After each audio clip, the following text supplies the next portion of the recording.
Hello friends, welcome to S M Kannada channel. ಇವತ್ತು ವಸುದೇವ ಕುಟುಂಬ ಸೀರಿಯಲ್ನಲ್ಲಿ ಏನಾಗುತ್ತೆ ಅಂತ ನೋಡೋಣ. ಅದಕ್ಕೂ ಮುಂಚೆ ವಿಡಿಯೋ ನೋಡ್ತಾ ಇರೋರೆಲ್ಲರೂ ಪ್ಲೀಸ್ ಬೇಗ ಸಬ್ಸ್ಕ್ರೈಬ್ ಮಾಡ್ಕೊಂಡು ನೋಡಿ, ಹಾಗೆ ಲೈಕ್ ಮಾಡಿ. ಶುರುನಲ್ಲೇ ವಂಶಿ ರೂಮಲ್ಲಿ ಕೂತ್ಕೊಂಡು ವರ್ಕ್ ಮಾಡ್ತಾ ಇರ್ತಾನೆ. ಅದನ್ನ ನೋಡಿ ಸ್ವಾತಿ ಖುಷಿಯಲ್ಲಿ ಕುಣ್ಕೊಂಡು ಬರ್ತಾಳೆ ಹಾಡು ಹೇಳ್ಕೊಂಡು. ಆಗ ವಂಶಿ ಓವರ್ ಆಕ್ಟಿಂಗ್ ಏನಾದ್ರೂ ಅವಾರ್ಡ್ ಕೊಡೋದಿದ್ರೆ ನಿಮ್ಮ ಮನೆ ತುಂಬಾ ಅವಾರ್ಡ್ಗಳೇ ಇರ್ತಿದ್ವಲ್ಲ ಅಂತಾನೆ. ಆಗ ಸ್ವಾತಿ ನಗ್ತಾ, ಅದೆಲ್ಲಾಗುತ್ತೆ ಬಿಡಿ, ನನ್ ಸ್ಟ್ರಾಂಗ್ ಕಾಂಪಿಟೇಟರ್ ನೀವಿದ್ದೀರಲ್ಲ, ನಾವು ಬರೀ ನಾಮಿನೇಟ್ ಆಗ್ತಿದ್ನೇನೋ, ಆದ್ರೆ ಅವಾರ್ಡ್ ಮಾತ್ರ ನಿಮ್ಗೆ ಸಿಕ್ತಿತ್ತು ಬಿಡಿ ಅಂತ ಹೇಳ್ತಾ ನೋಡ್ದೇನೆ ಅವ್ನ ಮೊಬೈಲ್ ಮೇಲೆ ಕೂತ್ಕೊಂಡ್ಬಿಡ್ತಾಳೆ ಬೆಡ್ ಮೇಲೆ.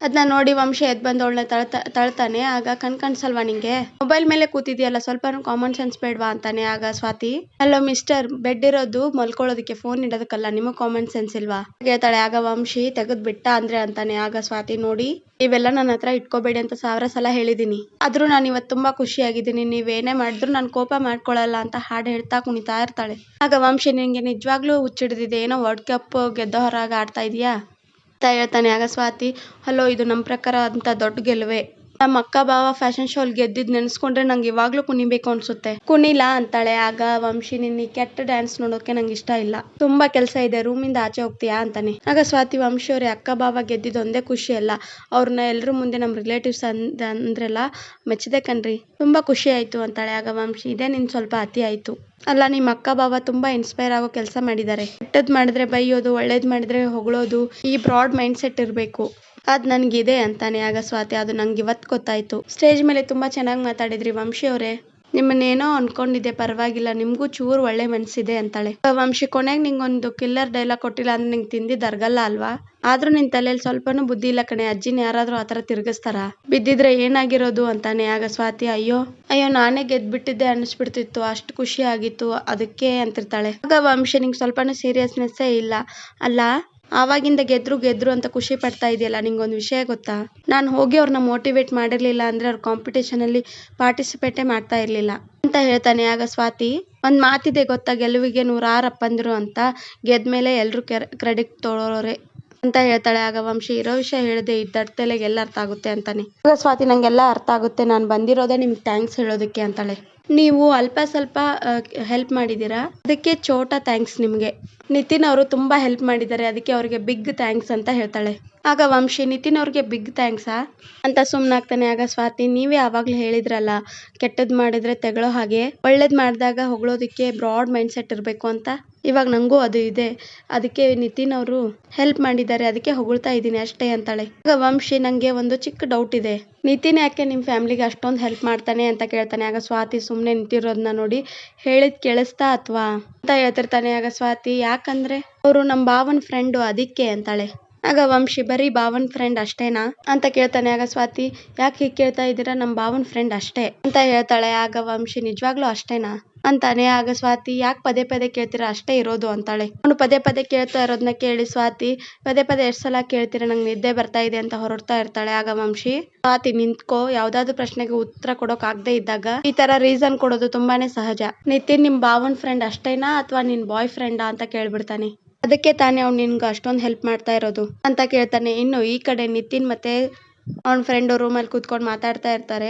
ಆಗ ನಿತಿನ್, ನಾನು ಸ್ವಾತಿ ಅವ್ರನ್ನ ಎಷ್ಟು ಪ್ರೀತಿ ಮಾಡ್ತಾ ಇದ್ದೆ, ಆದ್ರೆ ಈಗ ಅವ್ರು ನನ್ನ ಜೀವನದಲ್ಲಿ ಇಲ್ದೇ ಇರ್ಬೋದು, ಮನೆವರೆಗೂ ಅವ್ರ ಜೀವನ ಚೆನ್ನಾಗಿರ್ಲಿ ಅಂತ ಬಯಸ್ತೀನಿ ಅಂತ ಹೇಳ್ತಾನೆ. ಆಗ ಶರತ್, ಮಗ ಇದು ತುಂಬಾ ಓವರ್ ಆಯ್ತು, ಸ್ವಾತಿ ಅವರು ಮದ್ವೆ ಆಗಿ ಬೇರೆ ಮನೆ ಸೇರಾಯ್ತು, ಆದ್ರೂ ನೀನ್ ಅವ್ರ ಲೈಫ್ ಅಲ್ಲಿ ಪದೇ ಇನ್ವಾಲ್ವ್ ಆಗ್ತಾ ಇದ್ರೆ ಅವ್ರಿಗೆ ತೊಂದರೆ ಆಗಲ್ವೇನೋ, ಅದ್ರ ಜೊತೆಗೆ ಆ ನಿಮ್ ಶಕುನಿ ಮಾವ ಅವ್ನ ಮಗಳು ಸೇರಿ ಏನ್ ಮಾಡ್ತಾರೋ ಗೊತ್ತಿಲ್ಲ, ಸ್ವಾತಿ ಅವ್ರ ಬಗ್ಗೆ ಇಲ್ದೇ ಇರೋ ಸುದ್ದಿ ಹಬ್ಸಿ ಅವ್ರ ಜೀವನನೇ ಹಾಳು ಮಾಡ್ಬಿಡ್ತಾರೆ, ಬೇರೆ ಮದ್ವೆ ಆಗ್ಬಿಡೋ, ಆಗ ಎಲ್ರಿಗೂ ನೆಮ್ಮದಿ ಅಂತ ಹೇಳ್ತಾನೆ. ಆಗ ನಿತಿನ್, ಅದ್ಯಾವ್ದೋ ನಂಗೆ ಗೊತ್ತಿಲ್ಲ ಅನ್ಕೊಂಡಿದ್ಯಾ, ರಾಗಿನಿ ನನ್ನನ್ನೇ ಮದ್ವೆ ಆಗ್ತೀನಿ ಅಂತ ಯಾಕೆ ಹಠ ಹಿಡ್ದು ಕೂತಿದ್ದಾಳೆ ಗೊತ್ತಾ, ಸ್ವಾತಿ ಅವರು ನಮ್ಮ ಮನೆ ಸೊಸೆ, ಅವ್ರ ಮೇಲೆ ಒಂದ್ ಕಣ್ಣು ಇರ್ಬೇಕು ಅಂತಾನೆ ಸ್ವಾತಿ ಅವ್ರ ಜೀವನದಲ್ಲಿ ಅವ್ರ ಪ್ರಾಬ್ಲಮ್ ಸಾಲ್ವ್ ಆಗೋವರೆಗೂ ನಾನು ಅವ್ರ ವಿಷಯದಲ್ಲಿ ಇನ್ವಾಲ್ವ್ ಆಗೇ ಆಗ್ತೀನಿ. ಈಗ ರಾಗಿನಿಗೆ ಸ್ವಾತಿ ಮೇಲೆ ತುಂಬಾ ಕೋಪ ಇದೆ ಕಣೋ, ಅವ್ನು ಏನ್ ಬೇಕಾದ್ರೂ ಮಾಡ್ಬೋದು ಅವಳು ಅಂತ ಹೇಳ್ತಾನೆ. ಆಗ ಶರತ್ತು, ನೀನೇನೋ ಸ್ವಾತಿ ಮತ್ತೆ ಅವ್ರ ಮನೆಯವ್ರ ಮೇಲಿನ ಕನ್ಸರ್ನ್ಗೆ ಅವ್ರಿಗೇನು ಕೆಟ್ಟದಾಗಬಾರ್ದು ಅಂತ ಒದ್ದಾಡ್ತಾ ಇದೀಯಾ, ಆದ್ರೆ ನಿನ್ ಜೀವನದ ಕತೆ ಏನೋ ನೋಡು, ಇಂದು ಅಂತ ಒಂದ್ ಸಂಸಾರ ಕಟ್ಕೊಂಡು ಸುಖವಾಗಿ ಜೀವನ ಮಾಡು, ಆ ಆಸೆ ಇಲ್ವೇನೋ ಅಂತಾನೆ. ಆಗ ನಿತಿನ್, ಖಂಡಿತ ಇಲ್ಲ ಕಣೋ, ಆ ತರ ಯೋಚನೆಗಳು ನಂಗೆ ಬರೋದಿಕ್ ಸಾಧ್ಯನೇ ಇಲ್ಲ ಅಂತಾನೆ. ಆಗ ಶರತ್, ಏನೋ ಹೇಳ್ತಾ ಇದೀಯಾ, ಹಾಗಾದ್ರೆ ಜೀವನ ಪೂರ್ತಿ ಹೀಗೆ ಇದ್ಬಿಡ್ತೀಯಾ, ಹುಚ್ಚ ಅಂತಾರೋ ನಿನ್ನನ್ನ ಅಂತಾನೆ. ಆಗ ನಿತಿನ್, ಯಾರು ಏನ್ ಅನ್ಕೊಂಡ್ರು ಪರವಾಗಿಲ್ಲ,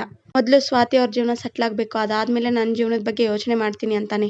ಆಗ ಶರತ್, ಮಗ ನಿಂಗೆ ಸ್ವಲ್ಪನೂ ಬುದ್ಧಿ ಇಲ್ವಲ್ಲೋ, ಅಮ್ಮನ ಬಗ್ಗೆನೂ ಸ್ವಲ್ಪ ಯೋಚನೆ ಮಾಡು ಅಂತಾನೆ. ಆಗ ನಿತಿನ್, ಅಮ್ಮನ ಬಗ್ಗೆ ಬಿಡೋ, ಅವ್ರ ಬಗ್ಗೆ ನಂಗೆ ಚೆನ್ನಾಗಿ ಗೊತ್ತು, ಆ ವಿಷಯದ ಬಗ್ಗೆ ಮಾತಾಡ್ಬೇಡ. ನೋಡು ಮಗ, ನೀನು ಬೆಳಿಗ್ಗೆವರೆಗೂ ಮಾತಾಡಿದ್ರು ನನ್ನ ನಿರ್ಧಾರ ಬದಲಾಗಲ್ಲ, ದಯವಿಟ್ಟು ಬಿಟ್ಬಿಡು ಅಂತಾನೆ. ಆಗ ಶರತ್, ನನಗೂ ನಿನ್ನನ್ನು ಈ ತರ ನೋಡೋದಕ್ಕೆ ತುಂಬಾ ಹಿಂಸೆ ಆಗುತ್ತೆ, ಅದಕ್ಕೆ ಹೇಳ್ತಾ ಇರೋದು ಅಂತಾನೆ. ಆಗ ನಿತಿನ್, ಆಯ್ತು ಬಿಡು, ಹೋಗ್ತಾ ಹೋಗ್ತಾ ಎಲ್ಲ ಸರಿ ಹೋಗುತ್ತೆ, ಹೊಟ್ಟೆ ಹಸಿವಾಗ್ತಾ ಇದೆ, ನನ್ಗೆ ಏನಾದ್ರು ತಿನ್ಕೊಂಬರೋಣ ಬಾ ಅಂತ ಅಲ್ಲಿಂದ ಹೋಗ್ತಾರೆ. ಈ ಕಡೆ ವಂಶಿ ಸ್ವಾತಿಗೆ ಪ್ರತಿ ಸಲ ನಿಂಗೆ ಕಷ್ಟ ಬಂದಾಗ್ಲೆಲ್ಲ ನಿತಿನ್ ಮುಂದೆ ನಿಂತು ಹೆಲ್ಪ್ ಮಾಡ್ತಾನೆ. ಇದಕ್ಕೆ ಕಾರಣ ಏನು? ಒಂದ್ ವೇಳೆ ನಿತಿನ್ ಕುಮಾರ್ಗೆ ಬೆಸ್ಟ್ ಫ್ರೆಂಡ್ ಆಗದೆ ಇದ್ರು ಕೂಡ ಹೆಲ್ಪ್ ಮಾಡ್ತಾ ಇದ್ದ ಅನ್ಸುತ್ತೆ ಅಲ್ವಾ ಅಂತಾನೆ. ಆಗ ಸ್ವಾತಿ, ಬೇಡ ವಂಶಿ ಅವರೇ, ಈ ಟಾಪಿಕ್ ನ ಡಿಸ್ಕಷನ್ ಮಾಡೋ ಅವಶ್ಯಕತೆ ಇಲ್ಲ ಅಂತ ನಿಮ್ಗೆ ತುಂಬಾ ಸಲ ಹೇಳಿದೀನಿ ತಾನೆ ಅಂತ ಹೇಳ್ತಾಳೆ. ಆಗ ವಂಶಿ, ನಿತಿನ್ ವಿಷಯನ ನೀನ್ ಹೇಳಿದ್ರೆ ಸರಿ, ನಾನ್ ಹೇಳಿದ್ರೆ ತಪ್ಪಾ ಅಂತಾನೆ. ಸ್ವಾತಿ, ಇವಾಗ ಏನು, ನಾನ್ ನಿತಿನ್ ಅವ್ರನ್ನ ಹೊಗಳಿದಕ್ಕೆ ನಿಮ್ಗೆ ಹೊಟ್ಟೆ ಉರಿತಾ ಇದೆಯಾ? ಆಗ್ಬೇಕು ಅಂದ್ರೆ ಹೇಳಿ, ಮಜ್ಜಿಗೆ ತಗೊಂಬರ್ತೀನಿ ಅಂತಾಳೆ. ಆಗ ವಂಶಿ, ಯಾಕೆ ಇಷ್ಟು ಟೆನ್ಷನ್ ಆಗಿದೆ, ಸ್ವಲ್ಪ ಆರಾಮಾಗಿರು. ನಾನೇನಾದ್ರೂ ತಪ್ಪಾಗಿ ಮಾತಾಡಿದ್ನ? ನಿತಿನ್ ನಾನು ಇಷ್ಟಪಡ್ತಾ ಇದ್ದೀನಿ ಅಂತ ನೀನೇ ಹೇಳಿದ್ದಲ್ವಾ, ಯಾಕೆ ನೆನ್ಪಿಲ್ವಾ ಅಂತಾನೆ. ಆಗ ಸ್ವಾತಿ, ನಾನು ಯಾವಾಗ ಹೇಳಿದೀನಿ ಅಂತಾಳೆ. ಆಗ ವಂಶಿ, ಅವತ್ತು ಕಾಡಲ್ಲಿ ಸಿಕ್ಕಾಪಟ್ಟೆ ಕುಡ್ಕೊಂಡು ನಿನ್ ಮನ್ಸಲ್ಲಿರೋದ್ನೆಲ್ಲ ಹೇಳಿದೆ ಅಲ್ವಾ, ಇಲ್ಲ ಅಂದಿದ್ರೆ ಹೇಗ್ ಗೊತ್ತಾಗ್ತಿತ್ತು ಅಂತಾನೆ. ಆಗ ಸ್ವಾತಿ, ಹೌದಾ, ಇನ್ನೂ ಏನೇನ್ ಹೇಳಿದೀನಿ ನಂಗೆ ನೆನಪಾಗ್ತಿಲ್ಲ ಅಂತಾಳೆ. ಆಗ ವಂಶಿ ನಗ್ತಾ, ಬೇರೆ ಏನು ಹೇಳಿಲ್ಲ, ಜಾಸ್ತಿ ಟೆನ್ಷನ್ ಆಗ್ಬೇಡ, ನಿಮ್ಮಿಬ್ಬರ ರಿಲೇಶನ್ಶಿಪ್ ಬಗ್ಗೆ ಅಷ್ಟೇ ಹೇಳಿದೀರಾ, ನೀವಿಬ್ರು ಇಷ್ಟಪಡ್ತಿದ್ರಿ, ಅವನು ನಿನ್ ಬೆಸ್ಟ್ ಫ್ರೆಂಡ್ ಅಲ್ಲ, ಬಾಯ್ ಫ್ರೆಂಡು ಅಂತ ಹೇಳ್ತಾನೆ. ಆಗ ಸ್ವಾತಿ, ಸತ್ಯನ ನಾನ್ ಯಾಕೆ ಮುಚ್ಚಿಡ್ಲಿ, ನನಗ್ ಭಾವನ್ ಫ್ರೆಂಡು ಅಷ್ಟೇ ಅಂತಾಳೆ.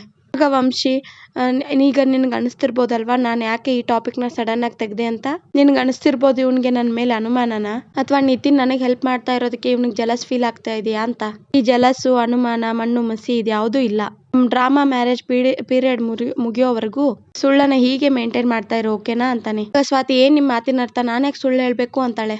ವಂಶಿ, ಸ್ವಲ್ಪ ಆರಾಮಾಗಿರು, ನಾನು ಹೇಳಕ್ ಬಂದಿದ್ದು ಈ ಡ್ರಾಮಾ ಮುಗಿದ್ಮೇಲೆ ನಿನ್ ದಾರಿ ನಿಂಗೆ, ನನ್ ದಾರಿ ನಂಗೆ, ಕ್ಲಿಯರ್ ಆಗಿರ್ಲಿ ಅಂತ ಹೇಳಕ್ ಬಂದೆ ಅಂತಾನೆ. ಆಗ ಸ್ವಾತಿ, ಕ್ಲಿಯರ್ ಆಗಿರೋದಾ, ಯಾವಾಗ್ಲೂ ನನಗ್ ಹುಚ್ಚಿ ಅಂತೀರಲ್ಲ, ನಿಮ್ಗೆ ಹುಚ್ಚಿಡ್ದಿರ್ಬೇಕು, ಸ್ವಲ್ಪ ಅರ್ಥ ಆಗೋ ತರ ಮಾತಾಡಿ ಅಂತ ಕೂಗಾಡ್ತಾಳೆ. ಆಗ ವಂಶಿ, ಯಾಕೆ ಕಿರ್ಚಾಡ್ತಾ ಇದೀಯಾ, ಇವತ್ತು ಖುಷಿಯಾಗಿದೀಯಾ? ಖುಷಿಯಾಗೇ ಇರು, ನಾನು ಹೇಳಿದ್ದು ನಿಂಗೆ ಅರ್ಥ ಆದ್ರೆ ಆಗದೆ ಇರೋ ತರ ಚೆನ್ನಾಗಿ ಡ್ರಾಮಾ ಆಡ್ತಾ ಇದೀಯಾ. ಡ್ರಾಮಾನ ಹೀಗೆ ಕಂಟಿನ್ಯೂ ಮಾಡು. ನಿತಿನ್ ನಿಮ್ ಫ್ಯಾಮಿಲಿಗೆ ಹೆಲ್ಪ್ ಮಾಡಿರೋದಕ್ಕೆ ಒಂದ್ ಕಾರಣ ಇದ್ದೇ ಇದೆ, ಇಲ್ಲ ಅಂದ್ರೆ ಅವ್ನ ಇಷ್ಟೊತ್ತಿಗೆ ದೇವದಾಸ ಆಗ್ತಾ ಇದ್ದ ಅಂತ ಹೇಳ್ತಾನೆ. ಆಗ ಸ್ವಾತಿ, ಇವಾಗೇನು, ನಾನು ನಿತಿನ್ ಅವ್ರಿಗೆ ಬಗ್ಗೆ ಮಾತಾಡ್ಬಾರ್ದು ಅಷ್ಟೇ ತಾನೇ ಅಂತಾಳೆ. ಆಗ ವಂಶಿ, ನೀನು ನಿತಿನ್ ಹತ್ರ ಮಾತಾಡೋದ್ರಿಂದ ನಂಗೇನು ಬೇಜಾರಿಲ್ಲ, ಅದರಿಂದ ನಂಗೇನು ಪ್ರಾಬ್ಲಮ್ ಇಲ್ಲ, ಅದು ನಿನ್ ಪರ್ಸನಲ್ ಲೈಫ್, ನೀನ್ ಹೇಗ್ ಬೇಕಾದ್ರೂ ಇರ್ಬೋದು, ಆದ್ರೆ ಅಜ್ಜಿ ತಾತನ ಮುಂದೆ ಸ್ವಲ್ಪ ಹುಷಾರಾಗಿರು ಅಷ್ಟೇ.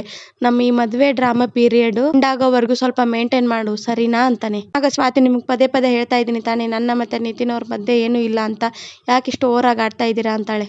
ಆಗ ವಂಶಿ, ಯಾಕೆ ಇಷ್ಟೊಂದು ಜಸ್ಟಿಫಿಕೇಶನ್ ಕೊಡ್ತಾ ಇದೆಯಾ, ನಾನು ನಂಬಲ್ಲ ಅಂತ ಹೇಳ್ತಾ ಇಲ್ಲ, ಅದು ನಂಗೆ ಬೇಕಾಗೂ ಇಲ್ಲ ಆದ್ರೆ ಅಂತಾನೆ. ಆಗ ಸ್ವಾತಿ, ಆದ್ರೂ ಇಲ್ಲ ಹೋದ್ರೂ ಇಲ್ಲ, ಸತ್ಯನೇ ಹೇಳ್ತಾ ಇದೀನಿ, ನಂಬಂಗಿದ್ರೆ ನಂಬಿ, ಇಲ್ಲ ಅಂದ್ರೆ ಬಿಡಿ ಅಂತ ಹೋಗ್ತಾಳೆ. ಆಗ ವಂಶಿ, ನಾನ್ ಕೇಳಿ ಸಿಂಪಲ್ ಪ್ರಶ್ನೆಗೆ ಇವಳು ಯಾಕೆ ಇಷ್ಟ ಹೈಪರ್ ಆಗ್ತಾ ಇದ್ದಾಳೆ, ಇವಳು ನಿಜವಾಗ್ಲೂ ಇಷ್ಟಪಡ್ತಾ ಇದ್ದಾಳ, ಇಲ್ಲ ಮನ್ಸಿಂದ ಶಾಶ್ವತವಾಗಿ ನಿತಿನ್ನ ಮರ್ತ್ ಬಿಟ್ಟಿದ್ದಾಳ, ಒಂದು ಅರ್ಥ ಆಗ್ತಾ ಇಲ್ವಲ್ಲ ಅಂತ ಅನ್ಕೋತಾ ಇರ್ತಾನೆ. ಇದಾಗಿತ್ತು ಇವತ್ತಿನ ಸಂಚಿಕೆ. ಈ ವಿಡಿಯೋ ನಿಮ್ಗೆ ಇಷ್ಟ ಆಗಿದ್ರೆ ಪ್ಲೀಸ್ ಸಬ್ಸ್ಕ್ರೈಬ್ ಮಾಡ್ಕೊಳ್ಳಿ.